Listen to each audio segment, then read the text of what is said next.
19শে জ্যৈষ্ঠ ছিল সিদ্ধযোগী বাবা লোকনাথের 130তম তিরোধান দিবস। আসুন সেই মহাযোগীর এই তিরোধান দিবস উপলক্ষে তাকে আমরা স্মরণ করি, তার আরাধনা করি, আর এই কঠিন সময়ে তার কৃপা ধন্য করি।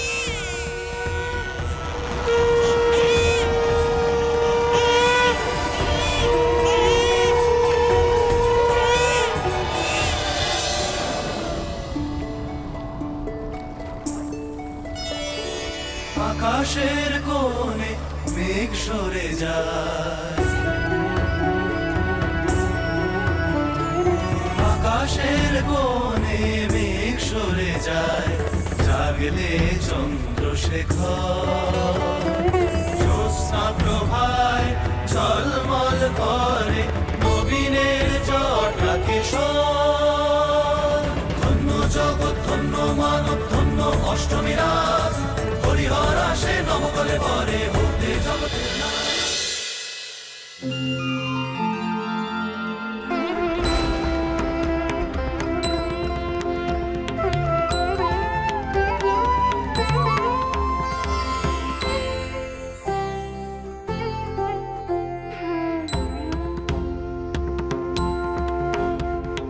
হতাশার আশা তুমি মুখ মুখে ভাষা, সব ঠাই বিলিয়েছ শুধু ভালোবাসা। হতাশার আশা তুমি মুখ মুখে ভাষা, সব ঠাই বিলিয়েছ শুধু ভালোবাসা। ত্রিকালদর্শী প্রভু দিও মোরে সাথ, ত্রিকালদর্শী প্রভু দিও মোরে সাথ।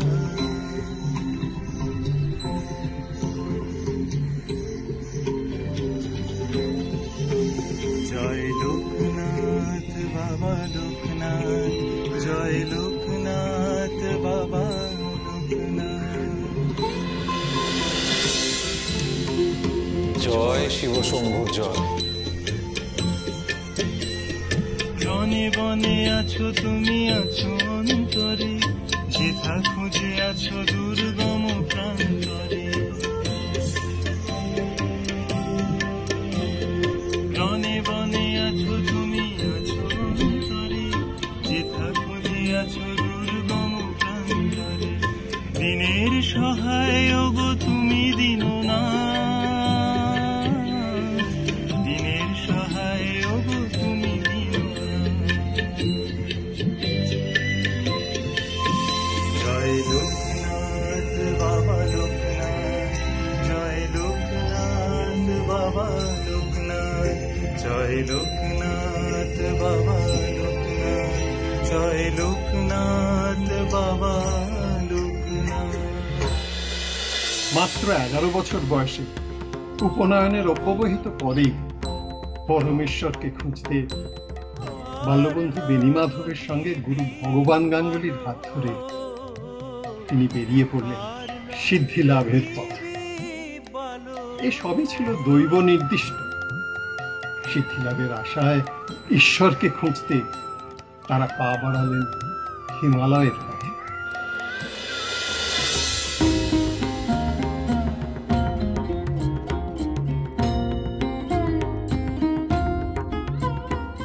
স্বয়ং প্রভুর ডাক, প্রভু নিজে আহ্বান করেছেন আমাকে। আজ সত্যি আমার সাধনা সার্থক। হিমালয়ের পথে যাত্রার সময় ঈশ্বরকে পাওয়ার সাধনা যেমন তিনি করেন, তেমনি সাধারণ মানুষের সেবা করাও যেন তার ব্রত হয়ে। তাই তো কেদারের ভয়ঙ্কর বন্যার সময় তিনি সাধারণ মানুষকে বাঁচাতে একাই ঝাঁপিয়ে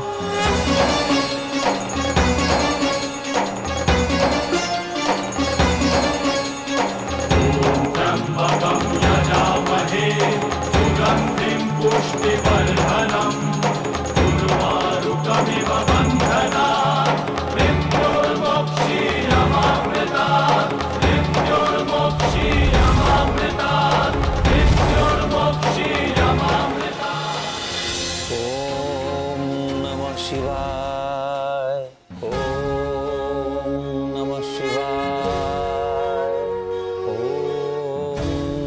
শিবায়।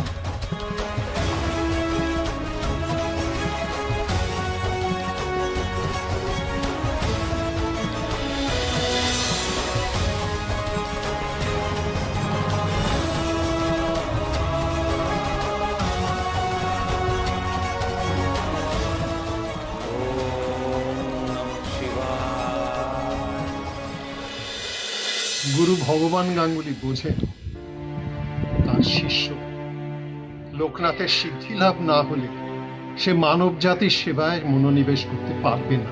কিন্তু সিদ্ধি প্রাপ্তির জন্য দরকার একজন দীক্ষা গুরু। স্বপ্নাদেশ পেলেন এক পরম পুরুষের।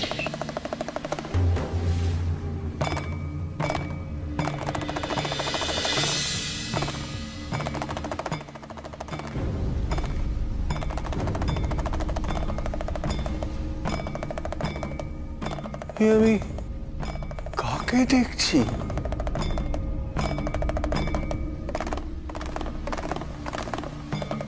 কে আপনি?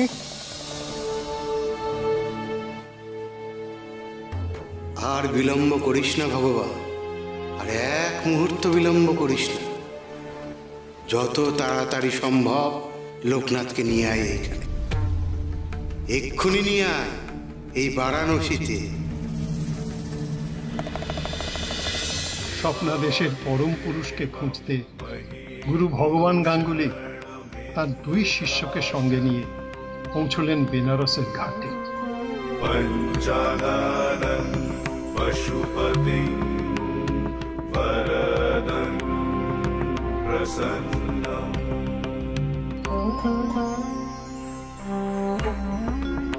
লোকনাথ বাবাও বেনারসের ঘাটে ঘাটে খুঁজতে থাকেন তার সিদ্ধিদাতা গুরু। সিদ্ধি লাভ না হলে তিনি পরমেশ্বরকে পাবেন কি করে? লোকনাথ বাবার সাথে দেখা হয় সাধক পুরুষ মহাযোগী ত্রৈলঙ্গ স্বামীর। কি চাস তুই?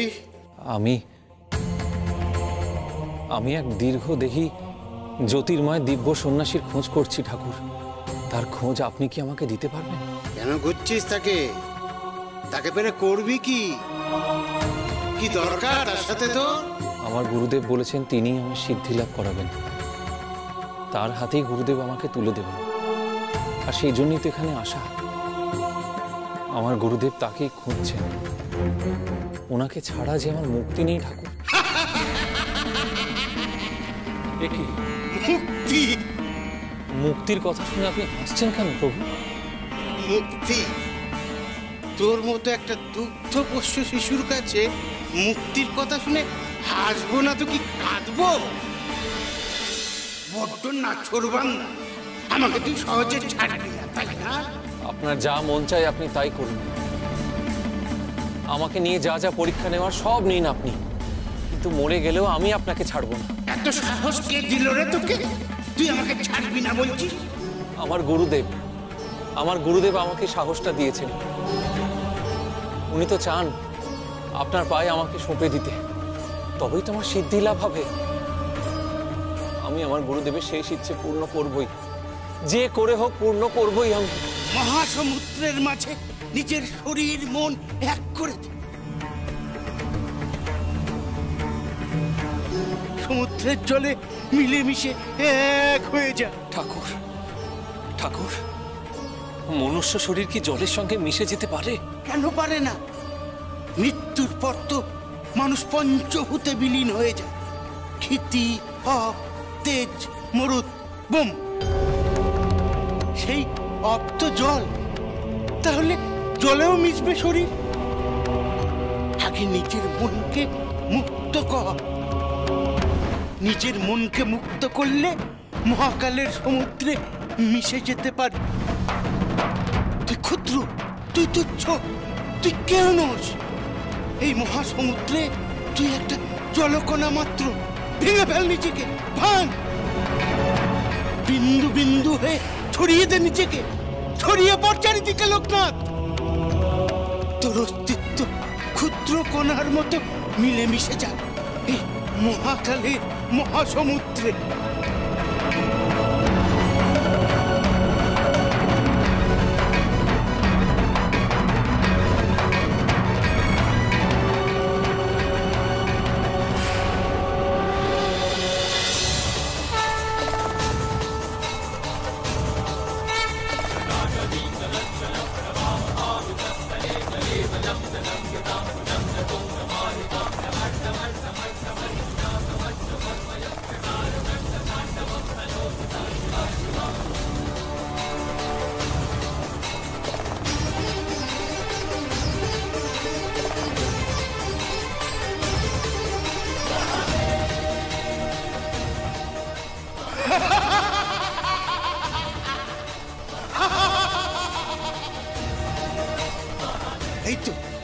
এই তো পেরেছিস তুই লোকনাথ,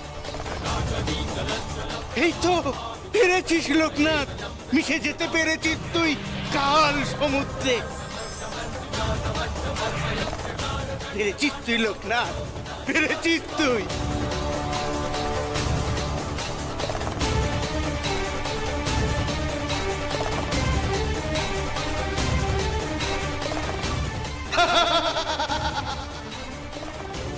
এবার তুই জাগবি লোকনাথ, তোর চেতনা এবার জাগবে, তো সত্যিকারের জায়গা এবার হবে লোকনাথ।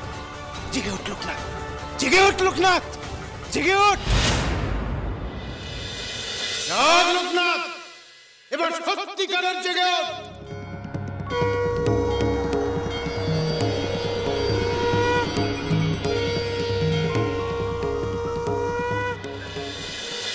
পরম পুরুষ ত্রৈলঙ্গ স্বামীর হাতে তার দুই শিষ্যকে তুলে দিয়ে চিরবিদায় নিলেন গুরু ভগবান গান। এসে গেছে, আমার রথ এসে গেছে।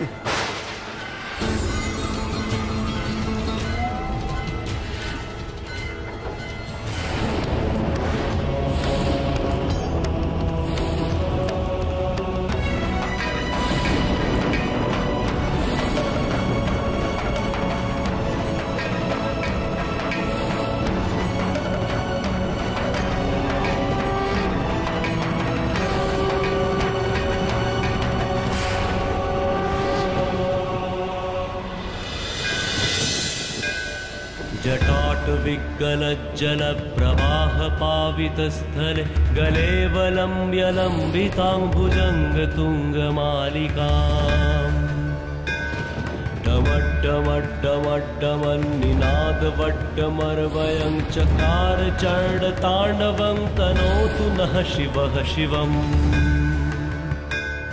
चकार चण्डताण्डवं तनोतु नः शिवः शिवम्।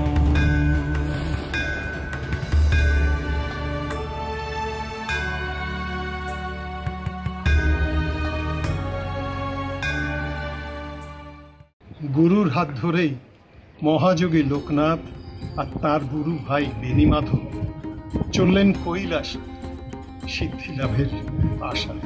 এই কৈলাসেই তো স্বয়ং মহাদেব অধিষ্ঠিত। এই পুণ্য স্থানে এসে লোকনাথ বাবার মনস্কামনা পূর্ণ হল।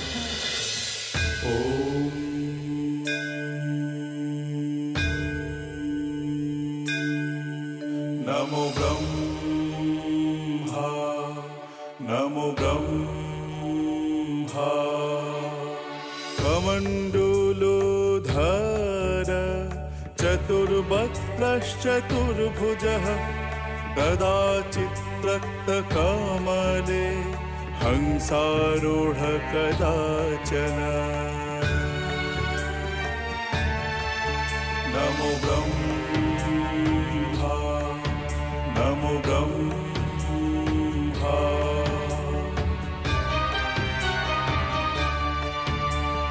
वर्णेन रक्तगौराङ्ग प्रांशुस्तुङ्गाङ्गोन्नतः कमण्डलोपमाकरे शुभहस्ते तु दक्षिणे शुभहस्ते तु दक्षिणे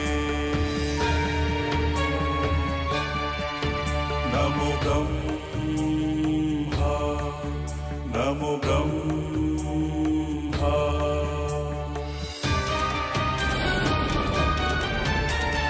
दक्षिणार्धस्तथा माला वामधश्च तथा शोभा दक्षिणार्धस्तथा ওই তো লোকনাথের পায়ের তলার বরফ করতে শুরু করেছে। ওখানেই কি তবে মানুষ? आर्यस्थले ममा पार्श्वे वेदा सर्वे व्रतस्थितः वेदा सर्वे व्रतस्थितः सावित्री वाम पार्श्वस्था दक्षिणास्था सरस्वती सावित्री वाम पार्श्वस्था दक्षिणास्था सरस्वती सर्वे च ऋषयो हव्ये कुर्यादेवीश्च चिन्त्यनम् कुर्यादेवीश्च चिन्त्यनम् नमो ब्रह्मा नमो ब्रह्मा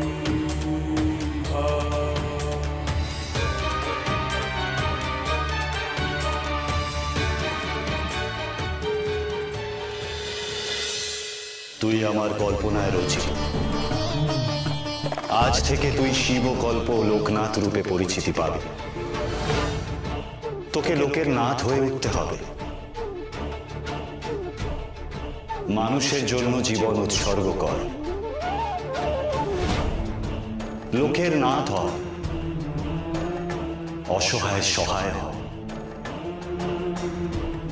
অনাথের নাথ হয়ে ওঠ লোকনাথ।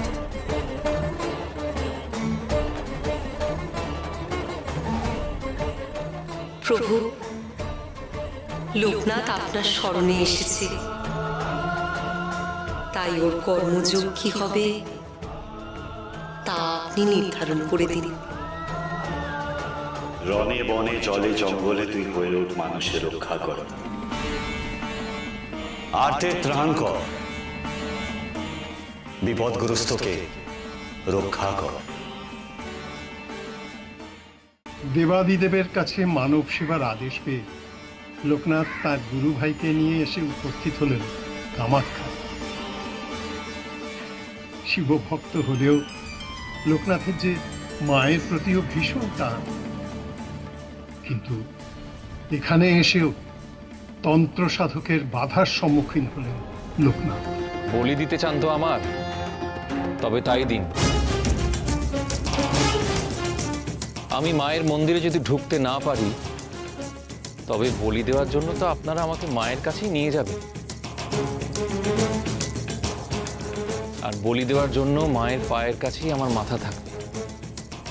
প্রণামের বদলে মা যদি আমার বলি চান, তবে তাই হবে।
কামাখ্যা দর্শন করে এখান থেকেই লোকনাথ বাবার লোক সেবার যাত্রা শুরু হয় একাকী। আমি আর তোর হাত ধরবো না রে বেনি, কিছুতেই না। না হলে যে আমি বড় দুর্বল হয়ে যাব।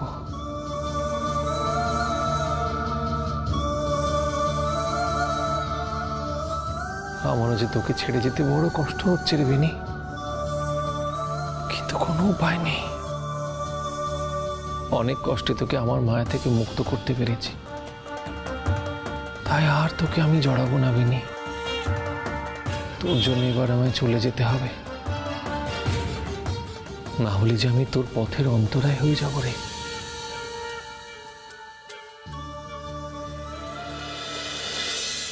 লোকনাথ বাবার একজন তরুণ ভক্ত হিসেবে আমি কচুয়া চাকলা ধাম একটু দর্শন করেছি।